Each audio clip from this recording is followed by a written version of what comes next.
Hello दोस्तों, एक बार फिर से आपका स्वागत है हमारे यूट्यूब चैनल पर। लास्ट लेक्चर में हमने प्राइम मिनिस्टर के बारे में पढ़ा था कि प्राइम मिनिस्टर के जो ऑफिस हैं हमारे देश में, जो प्राइम मिनिस्टर पोस्ट है, इससे संबंधित जो भी प्रावधान हमारे संविधान में दिया गया है उसके बारे में हमने पढ़ा था। क्या इनके पावर्स होते हैं, किस तरह से प्राइम मिनिस्टर को हटाया जा सकता है, या प्राइम मिनिस्टर कब रिजाइन कर सकते हैं, अगर वो रिजाइन करते हैं या फिर हटाए जाते हैं तो उस केस में क्या प्रभाव पड़ता है सरकार पे और ओवरऑल एडमिनिस्ट्रेशन पे।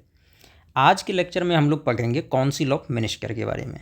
हम लोग जानते हैं कि काउंसिल ऑफ मिनिस्टर जो है इनको चेयर कौन करते हैं। काउंसिल ऑफ मिनिस्टर को चेयर कौन करते हैं? प्राइम मिनिस्टर चेयर करते हैं। तो आज इसी काउंसिल ऑफ मिनिस्टर को हम लोग पढ़ने वाले हैं। तो शुरू करते हैं हम लोग। सबसे पहले यह देखते हैं कि जो काउंसिल है हमारा, काउंसिल ऑफ मिनिस्टर जो है हमारा, तो काउंसिल ऑफ मिनिस्टर में कौन कौन आते हैं। तो इसमें 4 तरह के मिनिस्टर्स हो सकते हैं। जो काउंसिल ऑफ मिनिस्टर्स हैं इसमें 4 तरह के मेंबर्स होते हैं। सबसे पहला हमारा है कैबिनेट मिनिस्टर्स।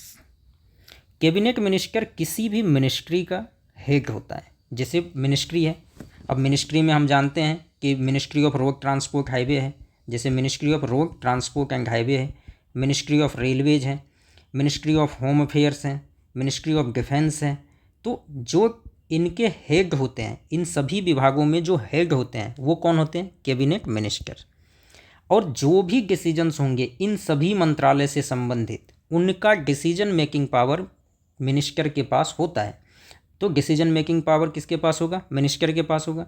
लेकिन कुछ मैटर ऐसे भी होते हैं जो बहुत ही इम्पोर्टेंस का मैटर होता है, तो उसमें इस सभी मैटर पे वो खुद अकेले डिसीजन नहीं ले सकता है, उसको इसे कैबिनेट में ले जाना पड़ेगा। अब कैबिनेट क्या होता है हम आगे पढ़ेंगे।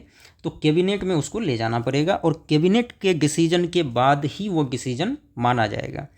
तो लेकिन ज़्यादातर मैटर जो विभाग से संबंधित है, विभाग से संबंधित जो डे टू डे डिसीजन है, डे टू डे मैटर में डिसीजन है, जो डे टू डे मैटर्स के डिसीजन है वो कौन लेता है? Cabinet minister. इसी तरह दूसरा जो मिनिस्टर होता है वो होता है मिनिस्टर ऑफ स्टेट। अब मिनिस्टर ऑफ स्टेट 2 तरह से हो सकता है। एक होगा जो इंडिपेंडेंट चार्ज के साथ होगा और दूसरा होगा जिसके पास इंडिपेंडेंट चार्ज नहीं है। मान लीजिए अगर कोई छोटा विभाग है, कोई भी छोटा विभाग है, तो उस केस में क्या होता है कि एक मिनिस्टर बना दिया जाता है जो मिनिस्टर ऑफ स्टेट तो है लेकिन उसके पास इंडिपेंडेंट चार्ज है, उसके ऊपर कोई कैबिनेट मिनिस्टर नहीं है। और दूसरा होता है कि मिनिस्टर ऑफ स्टेट तो है लेकिन इसको अटैच कर दिया जाता है कैबिनेट मिनिस्टर के साथ। अगर इसको कैबिनेट मिनिस्टर के साथ अटैच कर दिया गया तो इनके पास कोई सेपरेट पोर्टफोलियो नहीं होता है, इनके पास सेपरेट जो डिपार्टमेंट है वो नहीं होता है। लेकिन अगर किसी मिनिस्टर ऑफ स्टेट को इंडिपेंडेंट चार्ज दे दिया गया तो उसके पास एक सेपरेट अपना डिपार्टमेंट होता है। फिर होता है हमारे यहाँ डेप्यूटी मिनिस्टर्स। और डेप्यूटी मिनिस्टर भी एक तरह से मिनिस्टर ऑफ स्टेट ही है, लेकिन अंतर क्या है? तो इसके बीच कोई अंतर नहीं है, बस डेजिग्नेशन का अंतर होता है। और इसको भी या तो कैबिनेट मिनिस्टर के साथ अटैच कर दिया जाता है या इवन डेप्यूटी मिनिस्टर को मिनिस्टर ऑफ स्टेट के साथ भी अटैच किया जा सकता है। जबकि हम जानते हैं मिनिस्टर ऑफ स्टेट को सिर्फ और सिर्फ कैबिनेट मिनिस्टर के साथ अटैच किया जाता है। एक और टाइप होता है काउंसिल का जो है पार्लियामेंट्री सेक्रेटरीज। और पार्लियामेंट्री सेक्रेटरीज जो होते हैं ये जो एमपी होते हैं उन्हीं को बनाया जाता है और इनका मेन काम होता है उस विभाग के पार्लियामेंट्री वर्क को कंप्लीट करने में मिनिस्टर को असिस्ट करना। जो कैबिनेट मिनिस्टर हैं उसको पार्लियामेंट्री वर्क जितने भी हैं उस विभाग से संबंधित उस मैटर में असिस्टेंस प्रोवाइड करने का काम पार्लियामेंट्री सेक्रेटरीज को दिया जाता है। आखिरी बार हमारे देश में ये राजीव गांधी गवर्नमेंट में देखा गया था। राजीव गांधी गवर्नमेंट जब 1990 के आसपास थी तब ये आखिरी बार देखा गया था, लेकिन उसके बाद अब तक पार्लियामेंट्री सेक्रेटरीज का पोस्ट क्रिएट नहीं किया गया सेंट्रल गवर्नमेंट लेवल पे। स्टेट में अलग अलग स्टेट में पार्लियामेंट्री सेक्रेटरीज अभी भी बनाए जाते हैं। तो ये था कंपोजिशन जो काउंसिल का है। अब हम पहले भी कहे थे कि जो भी डिसीजन मेकिंग पावर होगा वो कैबिनेट मिनिस्टर के पास होता है। और सरकार में जो एग्जीक्यूटिव अथॉरिटी है, नॉमिनल के तौर पर अगर हम कहें तो प्रेसिडेंट के पास है, लेकिन रियल में किसके पास है? रियल में पीएम के पास है। और पीएम ही तो काउंसिल ऑफ मिनिस्टर को चेयर करते हैं। तो जो रियल एग्जीक्यूटिव अथॉरिटी है वो हमारा यही काउंसिल ऑफ मिनिस्टर हैं, जिसके हेड प्राइम मिनिस्टर होते हैं। तो देश की जो रियल एग्जीक्यूटिव अथॉरिटी है वो काउंसिल ऑफ मिनिस्टर है, जिसको कि पीएम चेयर करते हैं, और यहीं से सारा डिसीजन होता है। अब कॉन्स्टिट्यूशन में काउंसिल ऑफ मिनिस्टर से संबंधित कुछ आर्टिकल्स दिए गए हैं, उसको आप ध्यान रखेंगे, और ये बहुत ही इम्पॉर्टेंट आर्टिकल्स हैं। जैसे आर्टिकल 74 है, आर्टिकल 75 है, ये दोनों ही आर्टिकल बहुत ही इम्पॉर्टेंट है, आप इसको ध्यान रखेंगे। आर्टिकल 74 ये कहता है कि काउंसिल ऑफ मिनिस्टर होगी, क्या होगा, काउंसिल ऑफ मिनिस्टर होगा। काम क्या होगा, एड एंड एडवाइस प्रेसिडेंट, मतलब काउंसिल ऑफ मिनिस्टर जो है उसका काम है सहयोग करना, एडवाइस करना, किसको, राष्ट्रपति को। और जब भी ये राष्ट्रपति को एडवाइस देंगे तो ये एडवाइस बाइंडिंग होगा राष्ट्रपति पे। एडवाइस क्या होगा, बाइंडिंग होगा। हालांकि इसमें एक मैकेनिज्म है, अगर फर्स्ट टाइम एडवाइस दिया गया तो राष्ट्रपति इसको रिकंसीडर करने के लिए वापस कर सकते हैं। कि फर्स्ट टाइम एडवाइस राष्ट्रपति के पास किया, राष्ट्रपति ने इसको रिकंसीडर करने के लिए वापस भेज दिया, लेकिन अगर सेकेंड टाइम गया तो ये बाइंडिंग हो जाता है। सेकेंड टाइम बाइंडिंग है, सेकेंड टाइम ना तो आप वापस कर सकते हैं रिकंसिडरेशन के, ना रिजेक्ट कर सकते हैं। तो आर्टिकल 74 क्लियरली कहता है कि काउंसिल ऑफ मिनिस्टर होगी, जिसके हेड प्राइम मिनिस्टर होंगे, और उसका काम होगा राष्ट्रपति को सलाह देना और सहयोग देना, जो डे टू डे फंक्शन है गवर्नमेंट की उसको पूरा करने के लिए। और ये सलाह राष्ट्रपति पे बाइंडिंग होगी रिकंसिडरेशन के बाद, मतलब एक बार रिकंसिडरेशन के लिए आप लौटा सकते हैं किसी भी सलाह को। लेकिन जो सलाह दिया जा रहा है राष्ट्रपति को, जो भी सलाह दिया गया है राष्ट्रपति को, इस पर किसी भी कोर्ट में कोई इंक्वायरी नहीं हो सकती है। जो राष्ट्रपति को कैबिनेट की तरफ से, काउंसिल ऑफ मिनिस्टर्स की तरफ से जो सलाह दी जा रही है, इस पर किसी भी कोर्ट में किसी भी प्रकार की इंक्वायरी शुरू नहीं की जा सकती है। तो यह आर्टिकल 74 कहता है। आर्टिकल 75 में क्या है कि जो दूसरे प्रोविजंस हैं मिनिस्टर्स को लेके, वो आर्टिकल 75 में दिया गया है। तो क्या प्रोविज़न है, सबसे पहला तो ये कि अब मिनिस्टर जब बन रहा है तो अपॉइंट कौन करेगा, तो मिनिस्टर को अपॉइंट करेंगे राष्ट्रपति। सबसे पहले तो प्रधानमंत्री को अपॉइंट करेंगे राष्ट्रपति, और जब प्रधानमंत्री को अपॉइंट कर देंगे तो पीएम ही जो है वो राष्ट्रपति को एडवाइस करेंगे कि किसको मिनिस्टर बनाना है। और जब पीएम एडवाइस देंगे तो उनके एडवाइस के बेसिस पर ही राष्ट्रपति दूसरे मिनिस्टर्स को अपॉइंट करेंगे। अब एक कंडीशन लाया गया 91st अमेंडमेंट एक्ट 2003 के तहत कि जो टोटल मिनिस्टर्स की स्ट्रेंथ होगी वो 15% के इक्वल तक हो सकती है।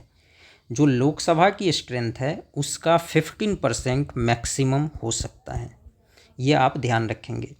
क्यों, सबसे पहले राष्ट्रपति प्रधानमंत्री को अपॉइंट करेंगे और प्रधानमंत्री की सलाह पर बाकी सभी मिनिस्टर को अपॉइंट करेंगे। अब कितने मिनिस्टर बनेंगे, तो उसके लिए ये कंडीशन हो गया कि लोकसभा के मेंबरशिप के 15% तक आप मिनिस्टर्स की संख्या रख सकते हैं। और ये प्रोविज़न लाया गया 91st अमेंडमेंट 2003 के तहत। अब कोई भी मिनिस्टर तब तक ही मिनिस्टर रहेगा जब तक राष्ट्रपति चाहते हों। तो प्रेसिडेंट के प्लेजर पे डिपेंड करता है, मतलब कभी भी चाहें तो किसी भी मिनिस्टर को हटा सकते हैं।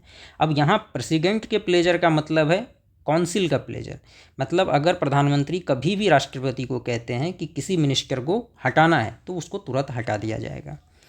अब पूरी की पूरी जो मिनिस्ट्री है, काउंसिल ऑफ मिनिस्टर्स हैं, वह कलेक्टिवली रिस्पॉन्सिबल होता है लोकसभा के प्रति। यह आप ध्यान रखिएगा, जो पार्लियामेंट्री फॉर्म है गवर्नमेंट की, उसका ये बेडरॉक प्रिंसिपल है, उसका ये बेडरॉक प्रिंसिपल है कि जो पूरी की पूरी काउंसिल ऑफ मिनिस्टर हैं, काउंसिल ऑफ मिनिस्टर जो है वो कलेक्टिवली रिस्पॉन्सिबल होता है लोकसभा के प्रति। यहाँ ध्यान रखेंगे, राज्यसभा के प्रति नहीं, लोकसभा के प्रति। और जब तक ये लोकसभा का कॉन्फिडेंस रहता है काउंसिल में, तभी तक सरकार चलती है। जिस समय काउंसिल में लोकसभा का कॉन्फिडेंस खत्म हो जाता है, सरकार गिर जाती है। अब कभी भी अगर डिफेक्शन के बेसिस पर डिस्क्वालिफिकेशन की बात आ जाए, मतलब कोई दल बदल कर रहा है, एक दल को छोड़ के दूसरे में जा रहा है या कुछ भी ऐसा कर रहा है और एंटी डिफेक्शन में वो डिस्क्वालीफाई हो गया, तो अगर वो डिस्क्वालीफाई हो गया तो वो मिनिस्टर भी नहीं बन सकता है। क्योंकि वो जब सदस्य बनने के लिए ही डिस्क्वालीफाई हो गया तो मिनिस्टर भी नहीं बन सकता है, क्योंकि मिनिस्टर बनने के 6 महीने के अंदर उसको सदस्यता लेना है और अभी वो डिस्क्वालीफाइड है एंटी डिफेक्शन में, तो इसलिए वो डिस्क्वालीफाइड है मिनिस्टर बनने के लिए भी। जितने भी मिनिस्टर बनेंगे उसको ओथ दिलवाया जाएगा सिक्रेसी का और ऑफिस का, वो राष्ट्रपति दिलाते हैं। और कोई भी मिनिस्टर 6 महीने तक मिनिस्टर रह सकता है बिना मेंबर बने। हो सकता है कोई व्यक्ति ना तो राज्यसभा का मेंबर हो ना ही लोकसभा का मेंबर हो, लेकिन इसके बावजूद वह 6 महीने तक के लिए मिनिस्टर रह सकता है। लेकिन 6 महीने के अंदर उसको किसी एक सदन की सदस्यता लेनी होगी। अगर वह किसी भी सदन का सदस्य नहीं बनता है 6 महीने के अंदर, तो इस केस में इसकी मिनिस्ट्री समाप्त कर दी जाएगी, मतलब इसको मिनिस्टर पोस्ट से हटना पड़ेगा। अगला आर्टिकल है आर्टिकल 77। आर्टिकल 77 जो गवर्नमेंट ऑफ इंडिया के बिजनेस हैं उससे संबंधित है कि जो भारत सरकार का बिजनेस है, भारत सरकार के जो डे काम काज है वो किस तरह से चलेंगे। तो इसमें यही है कि जितने भी एग्जीक्यूटिव एक्शन होते हैं भारत सरकार के, वो सभी राष्ट्रपति के नाम से ही होते हैं। कभी भी प्रधानमंत्री के नाम से या मिनिस्टर के नाम से कुछ नहीं होता है। जब कभी भी आप किसी का अपॉइंटमेंट देखेंगे, किसी का टर्मिनेशन देखेंगे, कोई ट्रीटी साइन करते हुए देखेंगे, तो उसमें हर जगह यही लिख के आता है प्रेसिडेंट इज प्लीज टू। तो सारे एग्जीक्यूटिव एक्शन जो है वो राष्ट्रपति के नाम से ही लिए जाते हैं। इसी तरह आर्टिकल 78 प्रधानमंत्री की ड्यूटी से संबंधित है कि प्रधानमंत्री की ड्यूटी क्या सब होगी, और इसी में एक ड्यूटी प्रधानमंत्री की ये रहेगी कि जो भी डिसीजन काउंसिल ऑफ मिनिस्टर में होगा उसको कम्युनिकेट करना राष्ट्रपति को। तो जब भी काउंसिल ऑफ मिनिस्टर की मीटिंग होगी, नॉर्मली ये वेडनेसडे को होती है, हर वेडनेसडे को काउंसिल ऑफ मिनिस्टर की नॉर्मली मीटिंग होती है। इस काउंसिल ऑफ मिनिस्टर की मीटिंग में जो भी डिसीजंस होंगे उस सभी को राष्ट्रपति तक कम्युनिकेट करने का काम प्रधानमंत्री का होगा। तो आर्टिकल 78 में यह दिया गया है। आर्टिकल 88 कहता है कि किसी भी मिनिस्टर्स का हाउस में क्या राइट्स होंगे, जो लोकसभा राज्यसभा है वहाँ पर क्या राइट होंगे। तो राइट यही है कि वो बोल सकता है, किसी भी प्रोसीडिंग में पार्ट ले सकता है और जॉइंट सीटिंग में भी बैठ सकता है। तो जो मेंबर हैं वो वहाँ जब भाग लेगा किसी भी मीटिंग में, चाहे एक हाउस की मीटिंग हो चाहे जॉइंट सीटिंग हो दोनों हाउस की, दोनों ही केस में उसको अधिकार है कि वो मीटिंग में बैठे, मीटिंग में बोले। और दूसरी बात, अगर कभी कोई मिनिस्टर किसी कमेटी का मेंबर बन जाता है, जैसे पार्लियामेंट में कई सारी कमेटियां हैं, अगर कोई मिनिस्टर किसी भी कमेटी का मेंबर बन जाता है तो वहाँ पे भी उसको यह अधिकार होगा कि वह उसमें बोले, उसके भाग ले, लेकिन वोट करने का राइट नहीं होगा। यह आप ध्यान रखेंगे। अगर कोई मिनिस्टर कभी किसी कमेटी का मेंबर बन भी जाता है तो उसको वहाँ पर वोटिंग का अधिकार नहीं होगा, बाकी सारे अधिकार नॉर्मल मेंबर की तरह होंगे। अब बात आती है कि जो पार्लियामेंट्री गवर्नमेंट होती है उसका मेन जो थीम है वो है रिस्पॉन्सिबिलिटी।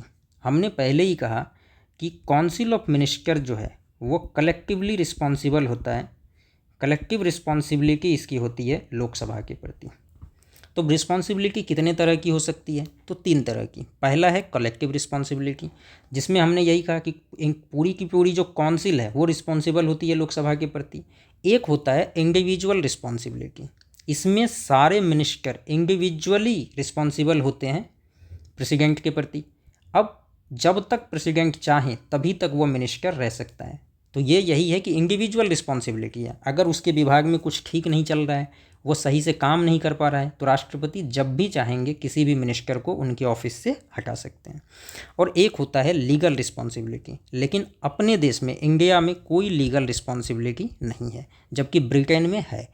तो जब कभी भी प्रेसिडेंट के नाम से कोई भी एक्ट या कुछ भी कोई भी ऑर्डर साइन होता है, उसमें कभी भी किसी भी मिनिस्टर का काउंटर साइन नहीं होता है, और काउंटर साइन नहीं होने के कारण इनको कोई भी लीगल रिस्पॉन्सिबिलिटी इनकी नहीं रहती है।